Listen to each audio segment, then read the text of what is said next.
Y hoy quiero hablar algo con respecto a la infancia. Hoy viene a hablarnos de la infancia. Esto es muy bueno, sobre todo, pues, obviamente para los que somos padres o los que están más adelante vayan a hacerlo, Bezrat Hashem.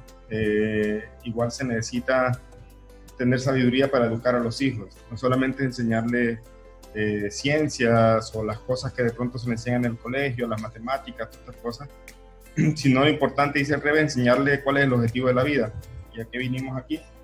Y precisamente en ese orden nos trae aquí una etapa en el libro que se llama La infancia, el alba de la vida, dice. Y cita un versículo del profeta Malachi 3:24 que dice: los corazones de los padres volverán a través de sus hijos. ¿Cómo podemos entender un poco este versículo? Pues que los hijos son la continuación de los padres. No solamente a nivel de, digamos, de que se continúa la generación, sino también se pueden continuar muchas cosas a través de los hijos. Se pueden continuar malos hábitos o buenos hábitos, depende cómo les haya enseñado uno o qué hayan visto ellos de uno también, porque no solamente la enseñanza es cuando uno se sienta con ellos a enseñarle o a impartir algún tipo de conocimiento. De hecho, a veces la enseñanza más importante es lo que ellos ven en el día a día con uno, cómo se comporta uno. Y eso implica precisamente que uno también debe educarse constantemente y hacerse consciente de los posibles errores que tiene, que a veces inconscientes o conscientemente hace y que los hijos están viendo. Entonces eso se refiere aquí, o podemos entenderlo así, lo que dice el profeta Malachi, que dice: los corazones de los padres volverán a través de sus hijos. O sea, como que se continúa un poco todo eso que ellos vieron o absorbieron en la infancia, sobre todo, que es una de las etapas de desarrollo muy, muy importante. Y el Rebbe sí dice una frase aquí también que la citan. Dicen: la fe inocente de un niño toca la esencia absolutamente simple de Dios. O sea, un niño es simple, un niño es inocente normalmente, o sea, ellos son inocentes.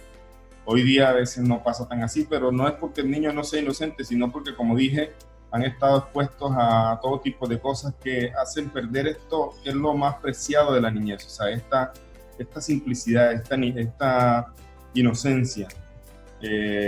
Y esto es, como dice el Rebbe, es algo que toca la esencia absolutamente de Hashem. Es como que ellos están todavía sin muchas de las cosas que adquirimos a veces con los problemas de la vida, con las preocupaciones, que incluso para nosotros nos toca esforzarnos para saber sobrellevar todos estos temas que no se pueden evadir, y de hecho tenemos muchas veces que enfrentarlo, la mayoría de las veces enfrentarlo y sabiendo cómo. Entonces, el libro empieza con un título que dice: ¿qué es un niño? ¿Qué es un niño? Hay alguna visión, dice el libro, más estimulante, más gozosa que la de un niño jugando con un juguete nuevo. O sea, cuando un padre le regala a un hijo un juguete, pues obviamente el niño se pone feliz, pero hay un disfrute también de parte del padre, hay un gozo, hay una alegría ver al padre, pues ver al hijo disfrutando ese regalo con tanta emoción que el padre le dio. Todos hemos visto el asombro maravillado del niño cuando sacude el juguete y lo da vuelta y hasta trata de sentirle el sabor. Cuando están muy pequeñitos a veces tratan de llevarse todo lo que uno les da a la boca. Podemos haber presenciado esa escena cientos de veces, pero quizás nunca la hemos visto. ¿Qué es este niño?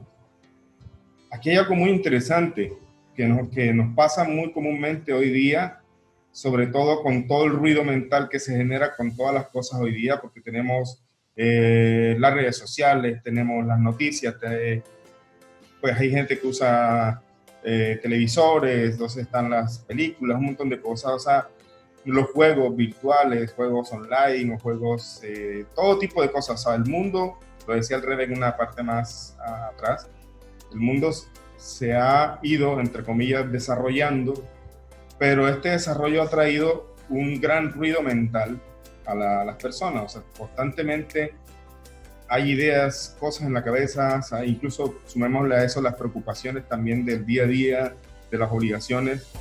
Eso nos hace a nosotros a veces que se nos dificulte agudizar nuestra visión, y no por el simple hecho de observar, sino de analizar, de ver, de reflexionar, algo mucho más que simplemente ver.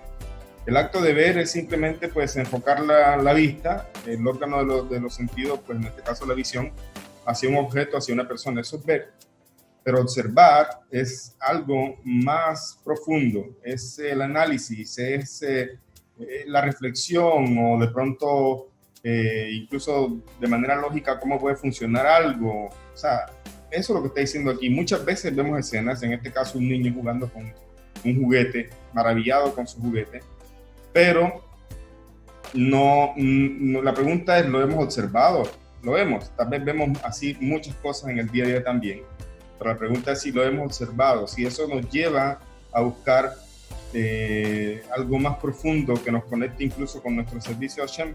Por ejemplo, ver un niño y reflexionar acerca de la simplicidad y de pronto sin tantas indefenso a veces a las cosas de la vida, pero al mismo tiempo mayormente conectado con lo espiritual, por decirlo así. Entonces dice, cuando lo observamos, hemos visto escenas así cientos de veces, pero quizás nunca hemos presenciado, pero quizás nunca la hemos visto. ¿Qué es este niño?, pregunta el libro. Dice, lo que tenemos ante nosotros es el más precioso regalo que Hashem nos ha dado, una nueva vida, tan limpia de huellas como la nieve recién caída, cuyos padres han sido bendecidos con la oportunidad de nutrir, proteger y enseñar, de modo que el niño se vuelva un ser humano bueno y productivo. Cada cualidad del niño tiene una razón de ser. O sea, mire, el objetivo del padre es tomar este regalo que vemos aquí, esta bendición de Hashem, y enfocarlo y moldearlo para que sea un ser humano bueno y productivo. Ese es el objetivo de manera general que tenemos que tratar de llevar a cabo con nuestros hijos. Sin embargo, la palabra o el sentido o el entendimiento de lo que es bueno puede ser subjetivo. Hay cosas que para una persona pueden ser buenos, pero para otro no, ¿ya? Entonces, cuando se habla de bueno, aquí no estamos hablando de nuestra opinión personal. Hay personas que hoy día vemos todo tipo de cosas que hoy dicen sobre los niños, que hay cosas que dicen ciertas personas, que es bueno que ellos elijan tal o cual cosa, pero no están así. Entonces, para unos es bueno cierta cosa, para otros no. ¿Cuál es entonces la solución de este problema? La solución del problema es que no debo enfocarme en lo que es bueno de lo que yo creo que es bueno, sino lo que yo sé que Hashem, que es la verdad absoluta, el bien en sí, el proveedor del bien, lo que Él quiere o lo que Él ordenó que yo tengo que darle a ese hijo, ¿ya? Entonces, lo bueno puede ser entendido a mal de si solamente pensamos en lo que yo creo que es bueno o lo que el vecino piensa que es bueno. Si no es así, porque podemos llegar a la anarquía. O sea, no hay leyes, cada quien tiene pensamientos encontrados y de hecho cada cabeza es un mundo, dicen por ahí. Pero acá no es cuando dice que el niño se tiene que volver un ser humano bueno y productivo, obviamente estamos hablando dentro de los lineamientos que Hashem le puso incluso a todas las naciones. Las naciones también tienen códigos morales y tenemos en el caso del judío la misbah de Hinuch, de educación. Esa misbah, ese mandamiento es para el padre. El padre tiene la obligación de enseñar al hijo, de educar al hijo. Y si el hijo, por alguna razón, descuido del padre, Hasbe Shalom, no está o resulta con malas cualidades o lo que sea, pues en parte no es culpa de él, porque él no puede educarse a sí mismo. De hecho, no es correcto que una persona se eduque a sí mismo. ¿Sí? No es así, siempre tenemos que ir a un lugar donde nos enseñen y nos digan qué cosas tenemos que aprender. Entonces, un niño tiene responsabilidades, pero uno tiene que inducirlo en el camino de esas responsabilidades, en ese desarrollo también que él lleva como individuo, pero sobre todo esto recae sobre el padre. Cada cualidad del niño tiene una razón de ser y debe ser cultivada. Todos los niños traen consigo grandes recursos, el potencial de todo el futuro. El modo es otra cosa muy importante. Cada niño tiene cualidades muy especiales y puede, obviamente, que también tenga cualidades no tan buenas, pero el hecho de que son niños es algo que se puede encaminar. Una persona no puede darse por vencida porque mi hijo no tiene solución. O sea, no. Todo tiene, y más en esa etapa, la forma de solucionarse. Pero para poder solucionar las cosas, primero hay que ver cuál es el problema. Y entonces, si se identifica el problema, pues saber proceder para encaminar a ese niño a un buen desarrollo. Muchas veces toca acudir a aspectos de la ciencia, como la psicología infantil. Un buen psicólogo, obviamente, un psicólogo que no esté mezclando cosas, pero a veces es bueno si uno identifica. Por eso que el padre necesita observar las escenas, ver las cosas de los hijos, no atribuir las cosas simplemente porque sí. Tampoco se trata pues de limitarlos y de afligirse o tener ansiedad por lo que hace el hijo, sino ser un padre cariñoso que observa y que tiene en cuenta muchas cosas del hijo, y que si ve algo que corregir, pues le ayuda, y si no sabe, se informa, etc. Habrán casos, como dije, de pronto más difíciles, que toca buscar ayuda profesional, y hay que conseguir un buen profesional, obviamente. Entonces dice, el modo en que criemos a este niño no solo influirá en la vida de él, sino de la vida de los hijos que él o ella tengan, y sus vidas y las vidas de los hijos de estos hijos.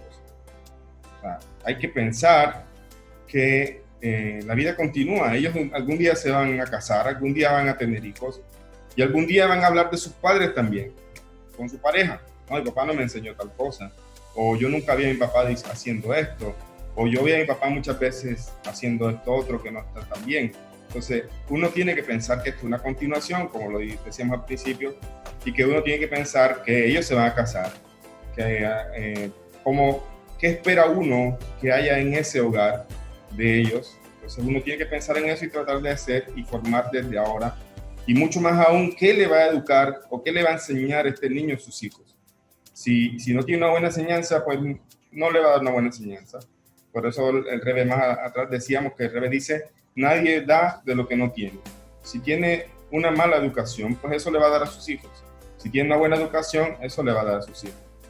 Por lo tanto, esto es una continuación. Nosotros, cuando tenemos hijos, somos padres de generaciones y generaciones. O sea, esa es la continuidad. Una persona, un padre, por X motivo, su padre de pronto no tuvo la sabiduría, a veces no nos educan para ser padres. La Torá tiene esta virtud, o sea, en el judaísmo y el Noahida, pues que está vinculado, que está cercano al judío, pues tiene esta asesoría y esta enseñanza con respecto a la educación. No aprendemos, a veces no aprendemos a ser padres sino de manera empírica. Aprendemos a ser esposos también solamente de manera empírica. Hermanos, o sea, todo esto nos forman generalmente en los aspectos seculares, en el aspecto de las ciencias, en el aspecto de las profesiones. Pero hay algo muy importante que es la base del ser humano, y es la educación como ser humano, desde la parte moral y todo esto. Entonces, cuando una persona se educa en esto, puede pasar que de pronto los padres, como dije, la mayoría de las personas son empíricos, repiten lo que ven de sus padres. Entonces, pero uno tiene la oportunidad de romper eso. Cuando analizamos, cuando nos detenemos a pensar y dijimos, bueno, mi papá hizo esto, o yo vi esto, pero bueno, ahí parece que ahora que estoy estudiando eso no es así, se equivocaron. Tampoco los voy a culpar porque ellos no tuvieron una enseñanza así, pero hicieron lo que pudieron, me dieron muchas cosas buenas, Baruch Hashem, pero aún ellos no, en ciertas cosas de pronto se equivocaron, no es culpa de ellos. Pero yo sí tengo la oportunidad de cortar eso, de no repetir esos errores, y eso va a repercutir no solamente sobre los hijos, sino los nietos y nietos. O sea, uno puede cortar de alguna forma las cosas que estuvieron mal.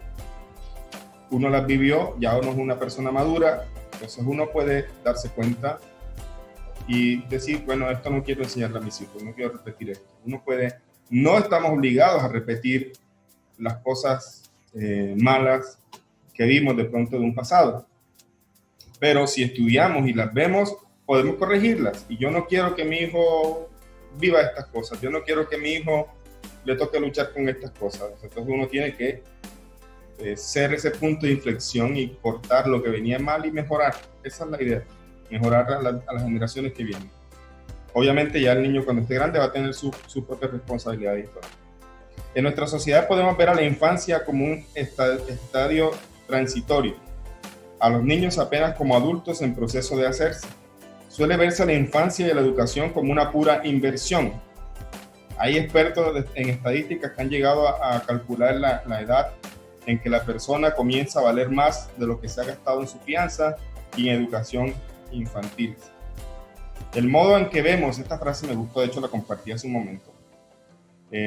Dice, el modo en que vemos a los hijos refleja en gran medida el modo en que nos vemos a nosotros mismos. Muchas personas han pasado su vida trabajando, les ha ido bien, sus negocios, sus empresas, y cuando se enfrentan o se les pasa por la cabeza tener hijos, algunos, conozco personas que no judíos, pues, que no les interesa tener hijos porque es como una obligación más, ya no van a poder pasear y viajar como lo hacían, y entonces piensan en este tipo de cosas, ¿ya? Por eso dice aquí, el modo en que vemos a los niños refleja en gran medida el modo en que nos vemos a nosotros mismos.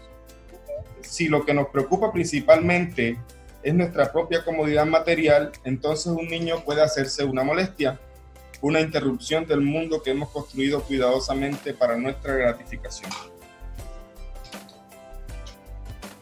Estar casados de por sí ya es otra responsabilidad. A veces las personas no se quieren casar porque no quieren perder esa libertad, pero nuestro sabio nos enseña que el matrimonio precisamente es una manera de seguir corrigiéndonos como personas, con la ayuda de nuestra pareja. Ahora, eso ya no es igual que estar soltero. Obviamente hay responsabilidades, incluso para los que estudiamos ya, así lo dice incluso el Shulchan Aruch, el tiempo a veces no es el mismo para estudiar, porque también hay que ayudar a la esposa, también hay que estar pendiente de los niños, etc. Entonces ya las cosas cambian un poco. Ahora, hablemos solamente del matrimonio primeramente, no hay hijos. Ahora, si hay hijos, es mucho más. Tendemos a pensar a veces, no tengo tiempo para tal cosa, yo quisiera hacer esto. Y a veces no molestamos, nos frustramos y descargamos esa frustración o esa molestia con nuestros hijos. ¿Ya? Que como dice el Rebbe, cuando vamos a corregir a un niño, hay que preguntarse si lo hacemos por el bien de ese niño o lo hacemos porque me hizo molestar, porque me quitó mi situación de comodidad. Eso es lo que está diciendo aquí. Si una persona se enfoca, o sea, su énfasis en la vida es con el tema material, su comodidad, sus lujos, ¿ya? Entonces, a veces no quieren tener hijos porque les quita, o esto se vuelve, como dice aquí, una molestia, una interrupción. A veces las personas ven así, una interrupción del mundo que hemos construido cuidadosamente durante años de trabajo para nuestra gratificación. Pero si estamos en contacto con lo sagrado de nuestras vidas, o sea, si sacamos un tiempo para alimentar nuestra alma, para estudiar, para darnos cuenta de nuestros defectos y tratar de corregirlos, para darnos cuenta de nuestras cualidades, de nuestros potenciales y tratar de potencializarlos. Entonces, si estamos en contacto con lo sagrado de nuestras vidas, o al menos lo buscamos, de pronto no somos tan santos porque estamos en esa lucha siempre, pero estamos constantemente ahí tratando de corregir. O también estamos pendientes de la curiosidad y vivacidad del niño. Perdón, si hacemos esto, si somos personas así que estamos más en contacto con las cosas sagradas, o sea, la corrección personal, el estudio de Torah, las cosas que nos ayuden a acercarnos a nuestro Creador, o al menos buscamos constantemente todo eso, la curiosidad y la vivacidad del niño nos hechizarán sin límite y serán una fuente de mayor placer. Sí, realmente estamos enfocados. Sabemos que no está mal trabajar, no está mal comprar cosas para facilitar la vida y darse ciertas comodidades. Ya, lujo por vanidad es otra cosa, pero si alguien tiene la posibilidad de comprar un carro para facilitar su vida, entonces no hay nada de malo. Nadie puede decir que está enfocándose en la materialidad por esto. Pero si en un momento dado él no quiere tener hijos, porque esto ya es, ahí vemos que en cierta forma él está en estatus de comodidad y vemos a veces a los hijos como un problema, sobre todo las personas obviamente que no los tienen, no se han enfrentado o no saben qué implicaciones tiene esta etapa de ser padres. Pero una persona que sabe que está bien, que este trabajo y todas las cosas que hago, lo hago para servir a Hashem, lo hago para tener sustento suficiente para hacer cosas que también le sirven a Hashem. Entonces, pues yo sé que lo material no es el fin, es una ayuda.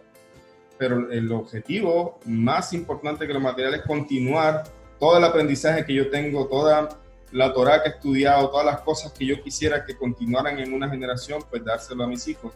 Entonces los hijos se vuelven algo más importante y incluso serán una fuente de mayor placer que todo lo material, porque estamos felices de continuar eso que nosotros hemos construido y que no necesariamente es material. Y dice aquí al final, es expresamente importante comprender a los niños por lo que son. O sea, tenemos que tomarnos el tiempo también de analizar, de estudiar un poco a nuestros hijos, ¿ya? No por lo que vemos en ellos, dice aquí. Mientras que en un adulto es importante comprender a los niños por lo que son, no por lo que vemos en ellos. Mientras que un adulto es formado por el hombre y la sociedad, el niño es formado por Hashem. En razón de su inocencia, su curiosidad y su pureza, los niños están más cerca de Dios que un adulto. Y así es como el gran secreto de la infancia no es que nuestros niños tengan mucho que aprender de nosotros, sino que nosotros tenemos mucho que aprender de ellos. Dice, por ejemplo, aquí concluye con una historia, una historia dice, un niño volvió a casa de la escuela, entró corriendo al cuarto de su abuelo y empezó a llorar. Cuando su abuelo le preguntó por qué lo hacía, el chico respondió que había aprendido en la escuela que Hashem se había revelado a Abraham. Por eso lloro, le dijo el niño. Porque Hashem no se me reveló a mí. O sea, el niño lloraba porque él también quería ver esa revelación de Hashem. O sea, hay esos deseos en los niños que son muy, muy importantes. A veces nos parecen, pues, nos reímos como porque nos parece bonita la sinceridad, la ingenuidad de los chicos, pero no, o sea, aquí vemos algo más bonito. Ellos, primero en este caso, un niño que llora porque él quiere que Hashem también se le revele a él. Eso lo dice mucho. Y los niños, como dice aquí, están generalmente más conectados con lo divino que con uno, que incluso muchos sueños que tuvimos como niños han quedado en el pasado y a veces nos dedicamos en el día a día solamente a todas las obligaciones que tenemos que hacer, pero no es bueno perder del todo ese espíritu a veces de niño, de maravillarnos con cosas simples, como cuando niños de pronto veíamos una libélula y nos maravillábamos y queríamos estar cerca y hoy día, o sea, cuando crecemos, a veces las cosas simples, que están más conectadas a lo divino, se vuelven triviales y no las valoramos. Entonces, por eso dice ahí al final, tenemos mucho que aprender de los niños. Ellos tienen que aprender de nosotros, pero es más lo que nosotros tenemos que aprender de ellos, porque así nosotros como que volvemos de una u otra forma a conectarnos con la simplicidad y la belleza de las cosas que están más alejadas de las cosas materiales. Un niño no le presta mucho valor al dinero. A mi hija, por ejemplo, hace unos días una tía le regaló algo de dinero y ella preguntó para mí, ella pensó que era para mí, como pues sabe que yo trabajo y la mamá también, y como ella recibe son dulces, nunca le habían dado dinero, recibía ya como el dulcecito, pero bueno, recibe lo que un niño generalmente recibe, los dulcecitos, los caramelos, y le regalaron algo de dinero y yo se lo estaba entregando y me decía, para mí, y yo le dije, sí, tu tía te lo regala. Y me dijo, no es para ti. Yo le dije, no, para ti.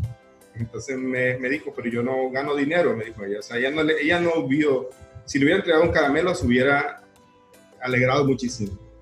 Pero el dinero no le vio nada, de hecho la mamá se lo guardó y una alcancía. Entonces, el punto es ese. Nosotros hemos perdido un poco ese amor por las cosas simples y a veces valoramos más lo material, lo que como adultos necesitamos. Y a veces es bueno como que los hijos son ese polvo a tierra que también nos hace valorar lo simple, en lo que ellos se maravillan, en lo que ellos juegan. Por eso a veces es bueno compartir tiempo con ellos y aprender. aprender de esa simplicidad, de eso tan bonito que ellos tienen.